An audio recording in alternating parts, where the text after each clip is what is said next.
Biarlah kita mendapatkan syafatnya. Amin. Ada pengadilan agama Jawa yang bisa memenuhi nanti sosialisasi terkait dengan pencegahan kanker. Jadi pada hari ini yang jelas itu saja yang dapat saya sampaikan sebagai. Terima kasih. Assalamualaikum warahmatullahi wabarakatuh. Waalaikumsalam warahmatullahi wabarakatuh. Selamat pagi dan salam sejahtera untuk kita semua. Yang terhormat Bapak Ketua Pengadilan Agama Tanjua, terima kasih atas kesempatan yang diberikan kepada kami. Yang kami hormati Bapak Ibu sekalian, terima kasih atas waktunya untuk mengikuti penyuluhan hari ini. Nama saya Darmawati Ahmadiyah Bidanan sebagai volunteer dari Yayasan Kesehatan Kanker Indonesia atau yang sering disingkat YKKI, yang mana bersahabat dengan pemerintah, bermanfaat bagi masyarakat, dan bahagia volunteernya. Nah baik Bapak Ibu sekalian, langsung saja bisa kita lihat bersama bahwa ini adalah grafik pasien kanker di Indonesia pada tahun 2022. Yang pertama ada pada kanker paru-paru, kanker hati, kanker payudara, kanker serviks, dan kanker usus besar. Sebelum saya lanjut, saya mau tanya dulu, Bapak di sini masih ada yang merokok, potensi dini kanker, dan yang ketiga tips hidup sehat untuk mencegah kanker.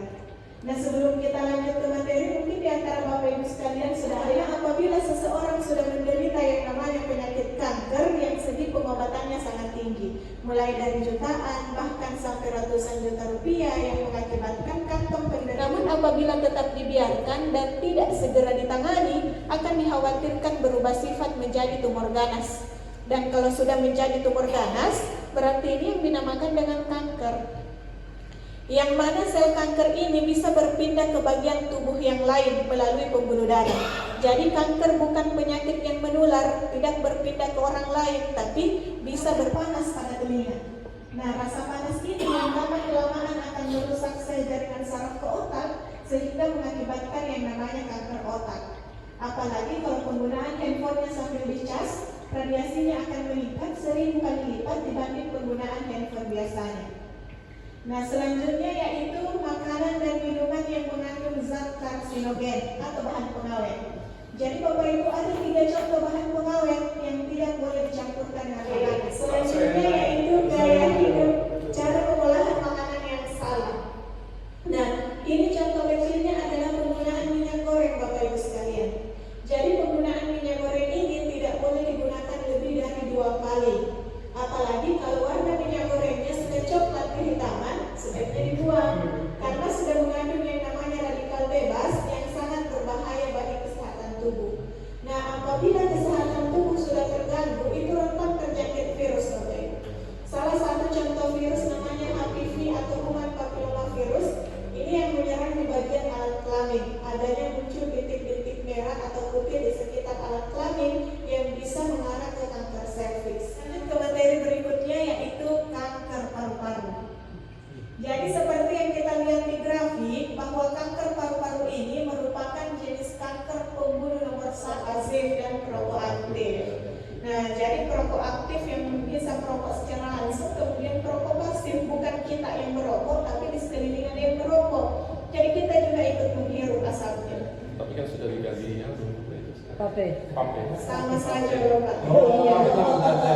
sama saja. Baik. Kemudian polusi udara seperti asap kendaraan, asap pabrik. Yang keempat pekerjaan yang berhubungan dengan keramik, asbes, tambang, pekerja pabrik industri, petani dan lain-lain. Kanker telah mencapai tahap tertentu seperti mengalami batuk secara berkelanjutan hingga mengalami batuk darah. Yang kedua, selalu merasa kehabisan nafas dan rasa nyeri di dada. Yang ketiga, kelelahan tanpa alasan. Dan yang keempat, penurunan berat badan dan hilangnya nafsu makan. Nah, jadi ini ada beberapa contoh penderita kanker paru-paru yang mana paru-parunya sudah menghitam bahkan sampai ke usus-usus. Nah, dan ini adalah proses pengangkatan melalui operasi yang berat kistanya mencapai 40 kg. Seberat anak remaja. Nah, ini kista yang mencapai 6 kg. Dan ini adalah mioma rahim berupa gumpalan daging. Kalau kita lihat sekilas hampir sama dengan daging-daging segar yang dijual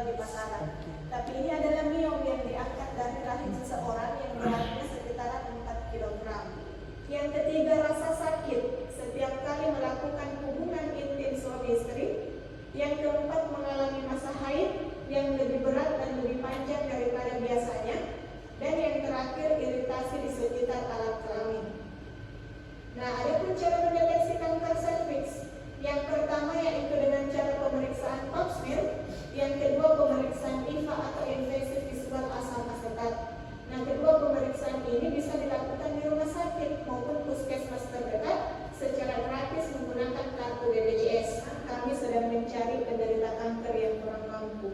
Jadi misalnya kalau di antara Bapak Ibu sekalian ada kenalan, tetangga maupun kerabat yang mengalami penyakit kanker tapi kurang mampu melakukan pengobatan ke rumah sakit, bisa menghubungi kami.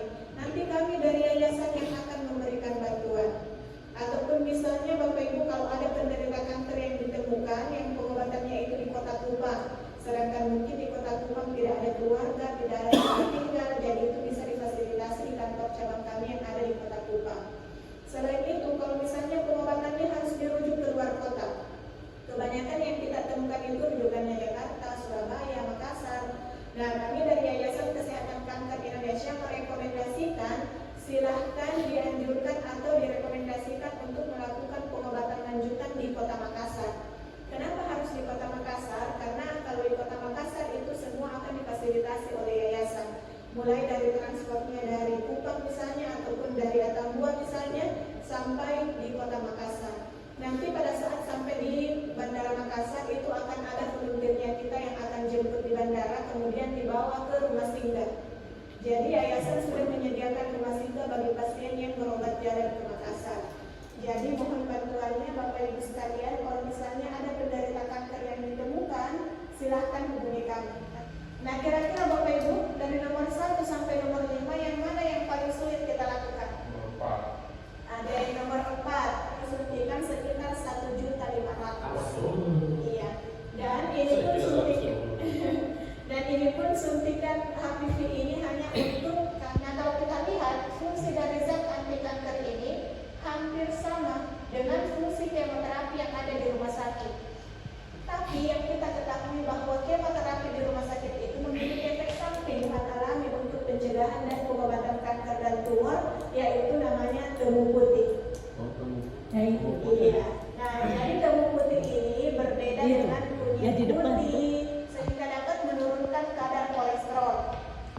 Yang ketiga, dapat membantu mengendurkan vena dan arteri dan meringankan kerja jantung sehingga dapat menurunkan tekanan darah tinggi dan mengatasi penggumpalan darah pada pembuluh darah sehingga dapat mengobati penyakit ambeien atau wasir.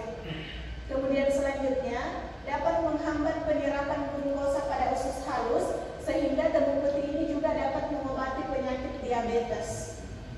Kemudian dapat menghambat aktivitas enzim zatit oksidasi atau pembentukan asam urat. Kemudian dapat mengatasi masalah peradangan pada sinus dan mencegah virus dan bakteri masuk ke dalam sel sehingga temu putih ini dapat mengobati penyakit sinusitis. Kemudian memiliki aktivitas analgesik atau perendah nyeri yang sangat kuat sehingga temu putih ini sangat cocok bagi wanita yang mengalami nyeri haid yang berlebihan. Dan yang terakhir, dapat menghambat pertumbuhan jamur Candida albicans atau penyebab terjadinya keputihan. Jadi Bapak Ibu sekalian perlu kita ketahui. Nah, baik Bapak Ibu sekalian, penyuluhan kita hari ini sampai di sini saja. Semoga apa yang saya sampaikan bermanfaat untuk diri pribadi maupun orang-orang yang ada di sekeliling kita. Lebih dan kurangnya mohon dimaafkan. Assalamualaikum warahmatullahi wabarakatuh. Ya, kita ada konsultasi bisa lihat dan seumpama nanti ada keluarga yang ketahuan terkena kanker, kami bisa melaporkannya ke rumah sakit tidak lanjuti. Jadi intinya komunikasi bisa tetap berlanjut setelah kegiatan ini berakhir. Jadi sekali lagi saya selaku pimpinan mengucapkan terima kasih sudah datang kemari. Kalau nanti tahun depan atau beberapa waktu lagi datang ke sini lagi, kami selalu terbuka tidak hanya untuk IKKI tapi semua instansi yang mau sosialisasikan atau memberikan penyuluhan di satgas kami selagi kami tidak ada kesibukan. Tapi ya dengan keadaan SDM kami yang hanya tidak seperti instansi lainnya banyak-banyak, di kami gedungnya besar tapi ya SDM-nya sedikit. Tapi walaupun itu kami tetap semangat untuk mengikuti materi penyuluhan yang disampaikan oleh pemateri-pemateri yang datang ke sini.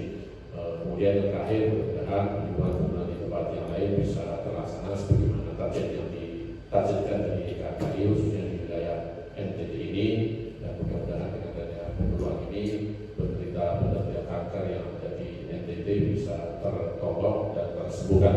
Itu saja yang dapat saya sampaikan. Di terakhir mungkin kita foto bersama di bawah. Kurang lebihnya mohon maaf. warahmatullahi wabarakatuh.